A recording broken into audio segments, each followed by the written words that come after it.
fantasize or hope to win this. Most of us figure like we probably won't. But how many of us have said, well, if I just had a rich old uncle to die, that'd be all right too, you know. It will make my day and I can fulfill my heart's desires.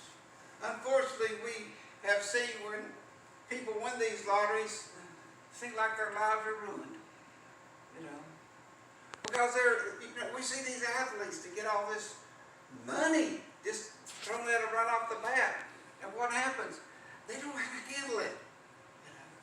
And they make bad investments or they do crazy things, you know.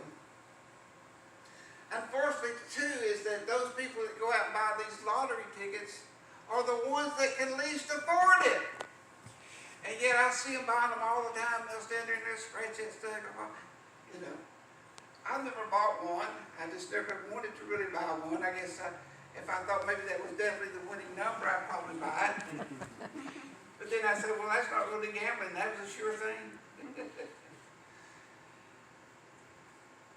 I don't know how wrong it is. It's wrong to gamble, I guess. I'm sure if you're taking your money that the baby needs for milk money, I'm sure that would be wrong.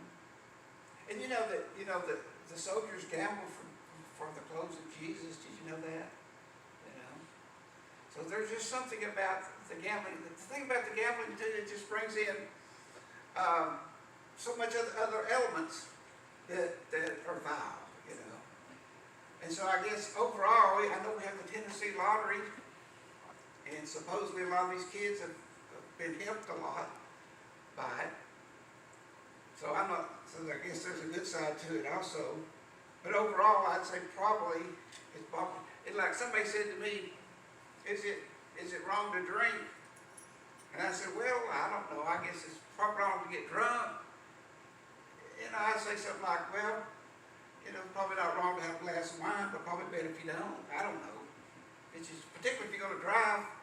You know. So sometimes it's hard to make decisions. Some things are real clear. Some things are really black and white issues. Yes, this is good. No, this is bad. And other things sort of blend in, and it's sometimes just kind of hard to know. It's kind of like somebody might say, can I still go to heaven if I don't go to church? And I'd say, yeah, probably, but there again, better if you go. Better if you go. Sherry and I saw a movie several years ago called Greedy. You may ever see that movie, Greedy? It was kind of a funny movie. It's about a story about a rich uncle played by Kirk Douglas. And this rich old uncle had all these millions of dollars, and the story was about how all his family members wanted that money and what they would do to get it.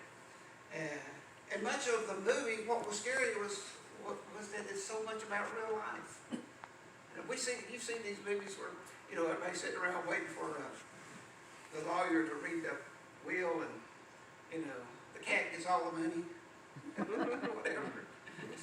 And the reason they do that is because they have shown such eagerness for the money, but they didn't care anything for the person who had it. And the person who had it realized it. And so that was his last revenge, I guess you'd say.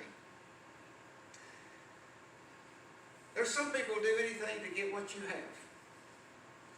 And I've always said this, I don't want a penny of what you have, but I want every penny that belongs to me. I don't know if that's greedy or not.